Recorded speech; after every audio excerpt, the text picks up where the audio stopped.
अनुलोम विलोम कैसे करें, बीच बीच में मैं फायदे भी जोड़ता रहूँगा जी। अनुलोम विलोम 2 प्रकार से होता है और किस क्षेत्र में वो रहता है उसके आधार पर रहता है। अगर कोई हिमालय पर है या नेपाल की ओर रहता है जहाँ टेम्परेचर 0 के आसपास या 10 के आसपास कम रहता है, टेम्परेचर्स रहते हैं, तो उन लोगों को जो गुजरात में रहता है या महाराष्ट्र में या दक्षिण भारत में रहता है उसके जैसा अनुलोम वो नहीं कर सकेगा अनुलोम विलोम।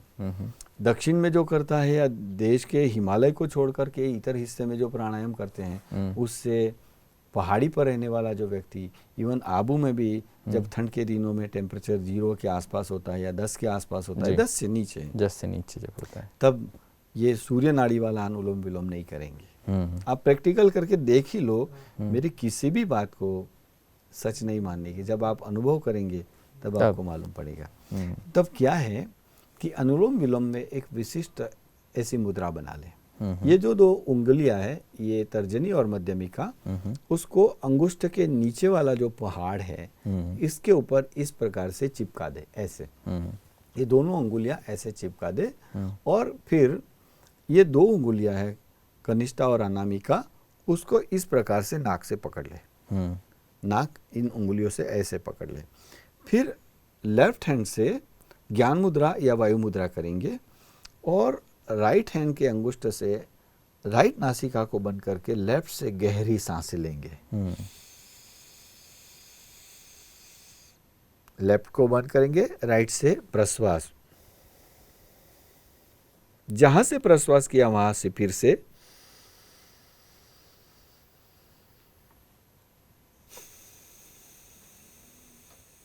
ये एक हुआ। ऐसे 30 करेंगे। 30 यहाँ से लिया, यहाँ से बाहर, फिर यहाँ से लो, यहाँ से बाहर, ऐसे 30 करेंगे। 30 साइकिल्स 30 करेंगे और 10 सेकंड के पश्चात फिर से रिपीट करेंगे, फिर से रिपीट करो, फिर से रिपीट करो। लेकिन 30 के अनुपात में अगर हम करेंगे तो फायदे देखो, एक तो हमारा एनर्जी लेवल मेंटेन रहेगा। कई बार आधा घंटा करते लोग थक जाते हैं, फिर इतना जल्दी उब जाते हैं प्राणायाम से कि बस 15-20 दिन में वो छोड़ देते हैं। तो उबना भी नहीं है, आत्मसात करना है, इसको हमारे अनुभव में लाना है। तो ये अनुलोम विलोम की जो साल में रोज कर सके। लेकिन समझो आपके इलाके में जो भी सुनने वाले हैं, टेम्परेचर 15 डिग्री 10 डिग्री से ज़्यादा हो गया, 10 या 15 डिग्री से ज़्यादा हो गया, तो वो लोग उलट अनुलोम विलोम करेंगे। पहले जो बताया उसमें क्या किया मैंने, सूर्य नाड़ी बंद कर दी, चंद्र से लिया, क्योंकि इतर दिनों में टेम्परेचर हमेशा से 30 से ज़्यादा रहता है। ये तो है, हमेशा से। तो इसलिए शीतलता बॉडी में बनाए रखना हमारा परम कर्तव्य है जी। तो चंद्रस्वर से अगर हम करेंगे तो बॉडी में दिन भर के लिए शीतलता बनी रहेगी। लेकिन उलट किया किसी ने, समझो जेकोदाबाद में रहता है कोई पाकिस्तान में, कि जहाँ दुनिया भर की सबसे ज़्यादा गर्मी रहती है, या तो भारत में भी कई ऐसे इलाके हैं जहाँ गर्मी, जैसे गंगानगर के इलाके हैं, वहाँ गर्मी कायम सदा के लिए 48 रहती है। बिल्कुल। तो उसमें वो लोग उलट अनुलोम विलोम नहीं करेंगे। कश्मीर में रहने वाला व्यक्ति उलट अनुलोम विलोम कर सकता है। उलट अनुलोम विलोम में ऐसा, लेफ्ट हैंड से इस प्रकार से मुद्रा बना के लेफ्ट नासिका को बंद करे, राइट से गहरी सांस, ये सूर्य नाड़ी है, इससे रिदम शुरू होगा तो वो ऊर्जा का रिदम शुरू होगा, उष्मा का रिदम शुरू होगा, और इससे जो रिदम शुरू होगा वो शीतलता का रिदम शुरू होगा। बिल्कुल। इसलिए दोनों में इतना फर्क है।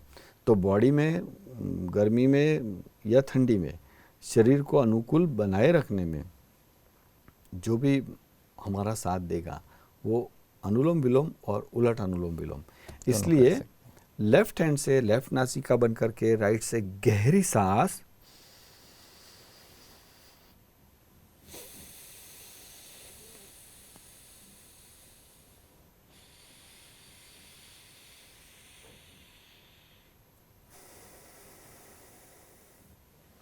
ये एक वृत्त हुआ। ऐसे 30 करने हैं, 30 साइकिल्स का, मना 30 के 3 राउंड, ये 4 राउंड। तुरंत आंखों में मस्तिष्क में एनर्जी का भाव हो ही जाएगा। करके देखने की बात है केवल। लेकिन दोनों नाड़ी का रिदम अलग अलग है। ये थोड़ा ध्यान में रहे, ये थोड़ा ख्याल में रहे, तो इससे फ़ायदे हैं। बिल्कुल, आप कहाँ रहते हैं उसके ऊपर बेसिकली डिपेंड करता है। अगर आप ठंडे रीजन्स में नहीं रहते हैं जहाँ टेम्परेचर ज़्यादा होता है तो फिर आपको शुरुआत चंद्र नाड़ी से करनी चाहिए। जी बिल्कुल बिल्कुल जी। और जो हमारे दर्शक हैं जो ऐसे क्षेत्रों में रहते हैं जहाँ ठंड बहुत ज़्यादा है जी, वो लोग सूर्य नाड़ी का प्रयोग करें। जी बिल्कुल सही बात है। अनुलोम विलोम के बारे में आपने बताया कि इसको अनुलोम और विलोम किस लिए कहा जाता है। सुनने में जितना मज़ेदार लगता है शब्द, ऐसा लगता है जैसे कोई गुलाटी खा रहा है, ऐसा लगता है, ऊपर नीचे हो रहा है, ऐसे महसूस होता है। इसके फ़ायदे जो आपने गिनाए वो भी सभी ने सुने। जैसे कुछ लोगों को डिसीज़ेस हैं, कोई बीमारियां हैं, उन बीमारियों में विशेष फ़ायदा इसका किन बीमारियों में होता है? ये अच्छा सवाल पूछा आपने। सबसे पहली तो बड़ी फायदे की बात ये जो है वो पैरालिटिक जो दर्दी है उनके लिए।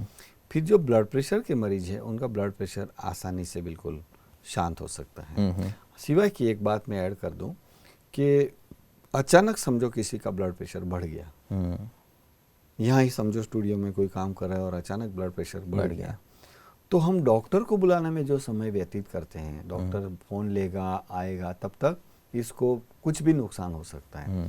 तो उसको हमारे दर्शकों की जानकारी के लिए मैं बता देता हूँ कि ज़मीन पर सीधा लेटा दो, शवासन में लेटा दो, जैसे लाश पड़ी हुई होती है, हम सीधे सुला दो और उसकी नाभि पर बर्फ़ का एक टुकड़ा रख दो।